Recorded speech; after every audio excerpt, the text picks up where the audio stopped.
I think didn't get the attention that they really deserve while these marriage equality battles were taking center stage. And I'm hopeful now that a lot of that energy that we were putting into pushing for marriage is now going to be put into pushing for all of these other needs in the community. Yeah, definitely. How do you think we're doing in terms of the homeless need? Because I know that even sometimes coming to work at a daytime when they're having a church service, sometimes some homeless people that are camped out in front of that area. And, of course, there's people that are underneath bridge overpasses and everything. So how do you think we're doing in terms of addressing locally and even statewide the issue of the homeless? Sure. I mean, I think that, Durham has some systems that I think work, but they don't work perfectly, and we don't, any person living without a home, is a human rights violation. I believe that healthy and safe housing is a human right and is our responsibility to ensure that every single person has a place to call home. We are in a situation, in this country overall where there are more empty houses than homeless people, right? It's not a lack of resources. It's a distribution problem, and it's a distribution. It's like a distribution of resources question. So, in Durham, we put some city money into things like rapid rehousing for folks who become homeless, figuring out, how to get them housed again as quickly as possible.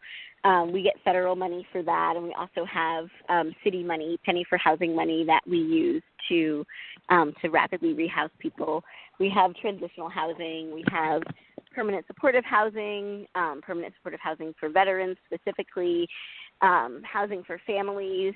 So we have a lot of resources, and the folks who work in that area and in our community do a great job. I've been able to visit Genesis Home, the Durham Rescue Mission, TROSA, a lot of community organizations that do this really important work. But I think ultimately, until we start thinking of housing as a human right, and we start making sure that that the resources that we are willing to mobilize in order to make sure that every single person has a safe and healthy place to stay, until that mindset changes, we are not going to be able to do the work that we need to do on housing and homelessness. If there is an empty house and there's a homeless person, and bringing those two resources together should not be as hard as it is. And so I think we have a lot to figure out. But I do think that the city does a lot of work. The county social services and all of the nonprofit partners really keep the rates low in Durham. We have a very low homelessness rate, but we also have hundreds of evictions every day. We have a ton of people who are very contingently housed, who are at risk of losing their housing at any moment. So, I think it's a really important issue. It's something we need to continue to work on. But I think there really needs to be a complete shift in our mindset about how we think about housing. Cool. I think we have one other caller that just buzzed in, but I did have one quick question before we get to the other guests that I believe I had invited as well. But okay. What is the one thing that you have learned from the being in city government that you didn't know as an activist, Jillian? Because, like I said, you've had the privilege of being on both sides. Now you've been an activist and you've been in city council. So, what's the one thing that you learned as a city council person that's new that you didn't know until you got into the city council? Yeah. So, you are not the first person to ask me this question, and I think the thing that's been the most surprising, the thing that has been like the steepest learning curve, and the thing that's been the most surprising to me is how intense zoning questions can get. When there's a question of whether to rezone a piece of property in someone's neighborhood so that a developer can build something that wouldn't otherwise be allowed, the folks that live in that community quite often, not all the time, but the contentious ones are so intense. Like the most intense public meetings that we have are about these zoning questions, and I really did not expect that. We still, we have pretty intense budget hearings and in other meetings where we're deciding about important issues around affordable housing and policing and all of those questions.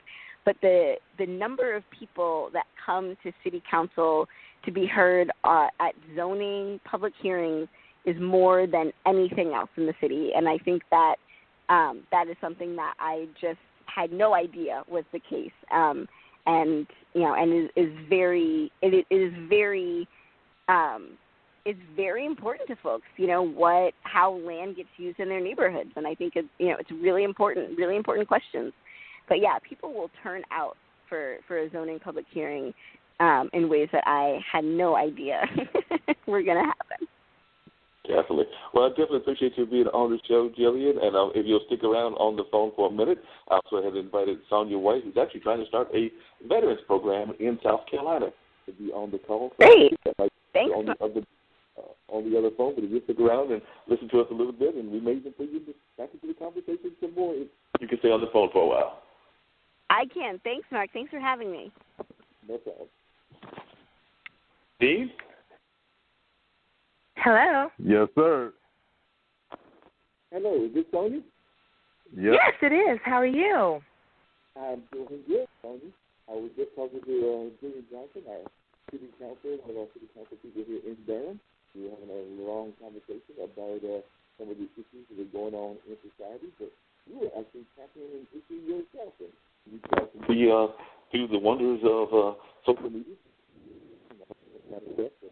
You were telling me that you are trying to start a program to help some of our veterans that are dealing with homelessness in South Carolina. So why don't you share with Dean, and I believe Jillian is still on the line as well, some of what you've got going on and why this became an issue of concern to you. Yes. The name of our organization is Training, Educating, and Motivating. And our goal is to house homeless veterans in tiny homes. I've been a nurse for almost 17 years, and I saw so many veterans coming through when I volunteered at community clinics. Homeless veterans coming off the street, homeless veterans that lived with family members that no longer had their home, a lot of homeless veterans that had a lot of mental disorders. And the question that I kept asking them was, what happened to have you become homeless? A lot of them gave me a lot of personal feedback, and I just decided that, I have to do something about this problem. So I went on a crusade. I had, various people helping me in my organization, and we came up with the concept of the tiny home community because a lot of these veterans are used to living on the street, in the woods. So our village is going to be rural. I heard her speak in reference to zoning. We've had a little bit of comeback with people not wanting that to come into their community, so that's why we developed the rural concept. We have purchased land in South Carolina. We have gotten a call from a family in Alabama that has 21 acres that their mother was in the military, and they are donating that. And so we want to build these villages statewide. Yeah, it sounds like you want to build them not just in South Carolina, but even, like you said, Alabama. And I know when we talked on the phone, you were even saying that eventually you would like to even have these be like a national model where you have these kind of like things going on throughout the country and things of that nature. Is that correct? Absolutely. I'm involved with a lot of veteran organizations, and either they house the men or they house the women. In our villages, we want to incorporate families. So you're running into the same problem that I know a lot of people run into, even like with families, like even family programs, because I know sometimes even in family programs, is it because of domestic abuse or other kinds of abuse, they will try to separate the family members, meaning that they put the women in one section and the man in the others, and sometimes even separate the children. But it sounds like what you want to do is a program that would actually try to keep the families intact as much as possible.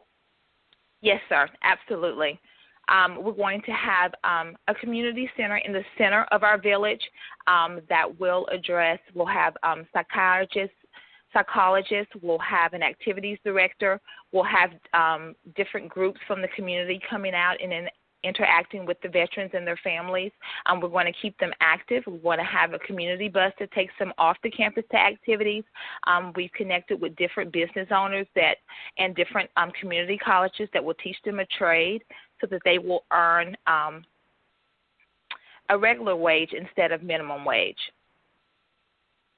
Yeah, I know that whole issue of even minimum wage in general, because there's been even like a national move to try to get the minimum wage raised and things of that nature. So definitely if we can find jobs that will increase the amount of pay that people get and make it more of a one that is people are able to survive on it. Because as Jillian mentioned earlier, a lot of times the money that the people are paid on the minimum wage level isn't enough to survive on if you're trying to live in the areas where the rents are continually going up.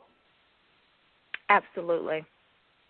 So what were some of the stories that some of the veterans told you that got you really personally involved and interested in wanting to do this? And had you done anything like this before in your life? Because you said that before you were a nurse. Well, how long had you been in the nursing field?